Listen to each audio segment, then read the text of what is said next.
This case was suggested by a viewer and it's called the Zama Suicide Pact. First of all, what we do here at CreepyNews is stare intimately at the killer's face, so that is what I want you to do right now. I've watched enough Asian horror movies where a character is supposed to be a serial killer, and in their case it's just good acting for them to look like total freaks. But this guy? This is the face of a real one that isn't fictional or acting, and young people lost their lives.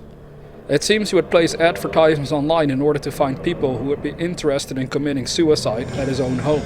I suppose it'd turn him on if he could watch or something, but it already sounds bizarre as hell. So today let's go over some of the details they have available for us on Wikipedia and a few other news outlets, so that you too can know about yet another tragic and morbid case that occurred in Japan.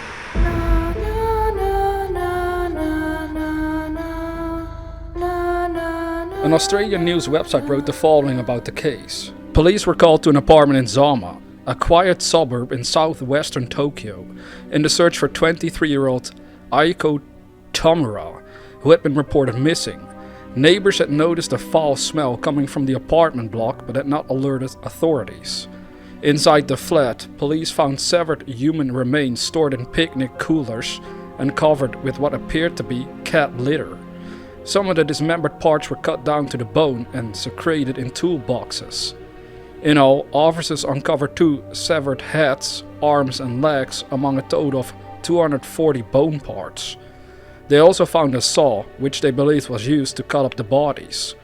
The apartment, which was located in a nondescript residential area near a train station, was dubbed the House of Horrors. Officers arrested tenant Takahiro Shiraishi, 27, who had moved there 2 months previously from his parents' home, 2.5 kilometers away in the same suburb.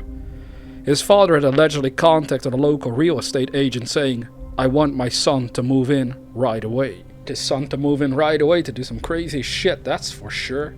Now, already we are dealing with something which sounds like it came straight from a movie, but sadly for Japan, this man really was as crazy as it already sounds. In the United States, we can find enough serial killers who did similar things, but for some reason, it always seems more gruesome when it occurs in a smaller country, and so needless to say, this case shocked the whole nation. The perpetrator worked at a supermarket for about 2 years back in 2009, and everything took a turn for the worse as time ticked on. He was active as what they described as a scout in a red light district in Tokyo. He would focus on luring women into the sex industry. As he tried to do so, locals became increasingly more worried about his behavior and warned others about him. They even nicknamed him the Creepy Scout at some point. Due to this, he decided to move to another town called Zama and leave the red light district behind. It is at this point things perhaps would have been alright if he simply left due to not wanting to deal with the local crimes, but it offered him an even better place to act on even more gruesome crimes. This is what occurred next. He contacted potential victims via social media, targeting women who had expressed a wish to enter a suicide pact. On his arrest, he immediately confessed to murdering Aiko Tamura, who had said he had met through the suicide site. But as police sifted through bank cards and other items found in his apartment, they began adding to the list of victims. Eventually they would determine the remains belonged to 8 women and 1 man. Missing and believed to be among his victims were 3 high school girls, including a 15-year-old who had vanished in August. He is suspected of having lured people via Twitter, telling them he could help them with their suicide plans and perhaps die with them. I don't know what state of mind someone has to be in to even come up with this shit, but I told you the case was bizarre. Let's just put this into perspective. He was seeking out people who were already in a very vulnerable mental state due to their suicidal tendencies, and he offered to help assist them in committing suicide. They are the patterns of a true psychopath, if you ask me.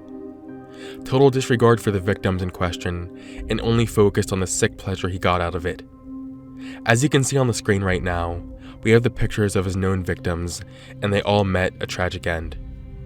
Now get this. On his Twitter profile, he apparently called himself the Hanging Pro and offered to help people. I wonder what sort of great noble help he wanted to offer humanity. It's clear to him it must have been all a game of some sort.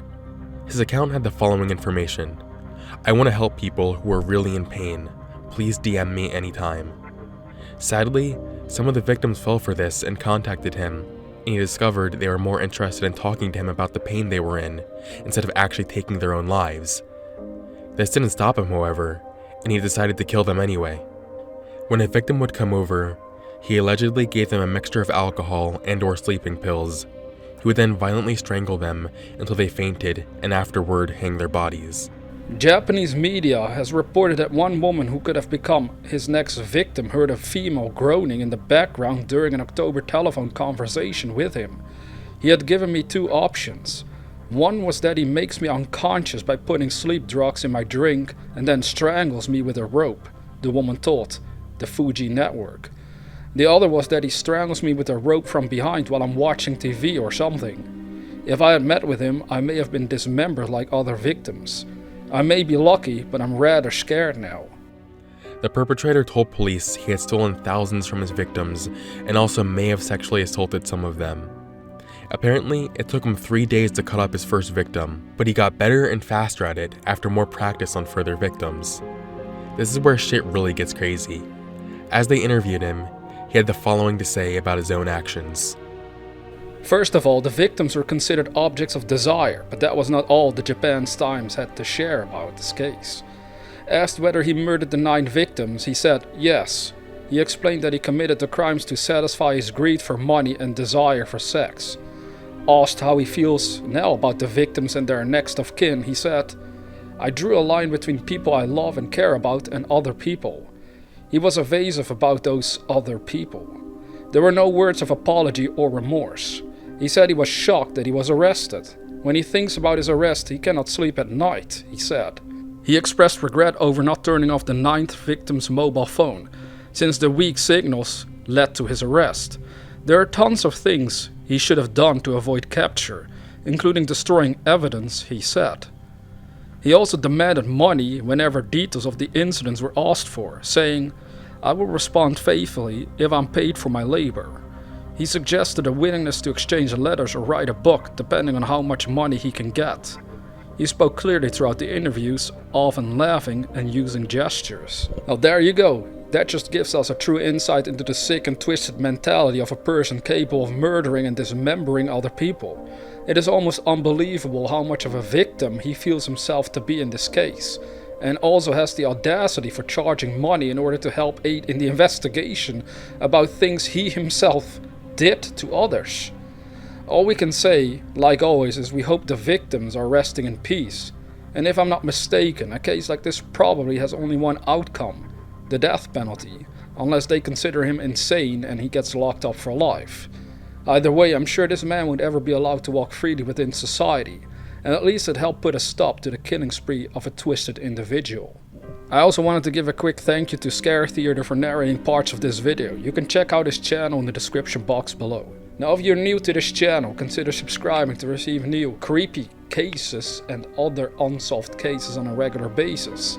And with that being said, dear viewer, have sweet dreams.